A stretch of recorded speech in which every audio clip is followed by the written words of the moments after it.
L'Abidjanaise, exécutée par les élèves du lycée classique d'Abidjan ce lundi matin. Après l'hymne national, place à la consigne du proviseur. Nous sommes tous revenus des congés de Toussaint. Vous êtes bien reposés.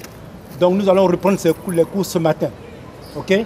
Donc soyez sages, soyez sérieux et puis mettez-vous au travail. Mettez-vous au travail parce que le premier semestre a démarré véritablement ce matin. La reprise des cours après 3 semaines de congés, un réel plaisir pour ces élèves. Un semestre qui démarre avec de nouveaux défis. Nous avons pratiquement fait 3 semaines à la maison et je peux vous rassurer que les grèves à la maison, ce n'est pas du tout facile. Je demande au gouvernement qu'il n'y ait plus de grèves pour qu'on puisse finir notre programme dans la paix et dans la sérénité. Jean-Baptiste, le proviseur, rassure. Des dispositions sont prises pour éviter d'éventuels troubles au sein de l'établissement. Les professeurs sont là, donc rien ne peut empêcher les cours de se dérouler. Nous savons qu'à l'approche des fêtes, les enfants ne sont pas très concentrés, mais nous allons prendre toutes les dispositions pour la sensibilisation et puis faire en sorte que les cours puissent reprendre parce qu'on a assez perdu du temps. Cap sur le plateau. Ici aussi, les salles de classe du secondaire et du primaire se sont de nouveau ouvertes. Élèves, enseignants et responsables sont tous à leur poste. Je suis très content de reprendre l'école ce matin parce qu'avec tout le temps que nous avons passé à la maison, nous ne pouvons pas étudier puisque les cours de mathématiques sont très difficiles en classe de 3e. Donc nous avons besoin d'un prof pour plus s'exercer. Oui, bien évidemment. On a fait 3 semaines, comme vous l'avez dit, à la maison, sans rien faire. Nos enfants, nos apprenants nous attendaient. Bien, on a repris aujourd'hui. Nous sommes tout heureux. À l'école primaire publique Amon Dabi Catherine du Plateau, certains élèves manquent à l'appel. Les enseignants, quant à eux, sont présents à 100%. J'ai un pincement au cœur parce que tous les enfants ne sont pas là. Sinon, je suis vraiment content de retrouver mes enfants. Il fallait ce matin qu'on reprenne. On a nos enfants. Il faut qu'ils viennent à l'école. Ce lundi 16 novembre, l'école a bel et bien repris dans plusieurs localités en Côte d'Ivoire. Cette reprise des cours dans le secondaire et au primaire marque un nouveau tournant pour une fin d'année scolaire réussie.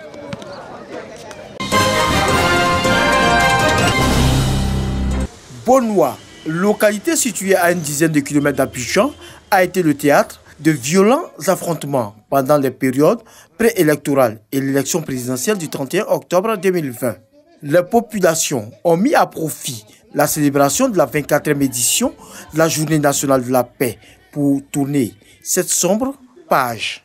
Malgré la forte averse, chrétiens et musulmans ont prié pour la cohésion sociale. Au-delà même de la considération religieuse, l'homme est porté vers la paix. Et aussi nous savons que les situations conflictuelles, ce sont des accidents de la vie. Ce n'est pas souhaité. Mais quand ça arrive, il faut chercher les moyens de la paix. Et c'est ce que nous, guides religieux, nous comptons faire. Aucun développement ne peut se faire sans la paix. Cette assertion, les autorités administratives et cadres de la région l'ont répété au cours de cette cérémonie. Elles ont donc encouragé le vivre ensemble. La loi de Dieu n'est pas la guerre, ce n'est pas la haine, ce n'est pas la division. La loi de Dieu, c'est la paix, c'est l'amour avec un grand A. La paix, c'est une construction quotidienne, c'est une œuvre de tous les jours, de tous les temps. Et on a eu à intervenir à Bonois après les graves crises. Et depuis, on est resté en contact avec les jeunes et les populations. On est dans une logique de paix, une dynamique de dialogue, de réconciliation. Et en tant que cadre de la région, assister à une cérémonie comme ça est un acte de plus dans ce sens-là. Sans la paix, rien n'est possible. Sans elle, on ne peut aller ni au marché, ni au bureau, ni au champ, ni à l'atelier. Sans elle, on ne peut manger et bien manger.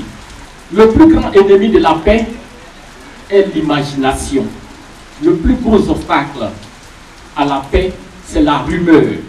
Main dans la main. Et comme l'exemple nous est donné au plus haut niveau, nous réussirons à donner à Bonois sa vraie réputation, celle de cité du travail et de la discipline, et donc de la paix.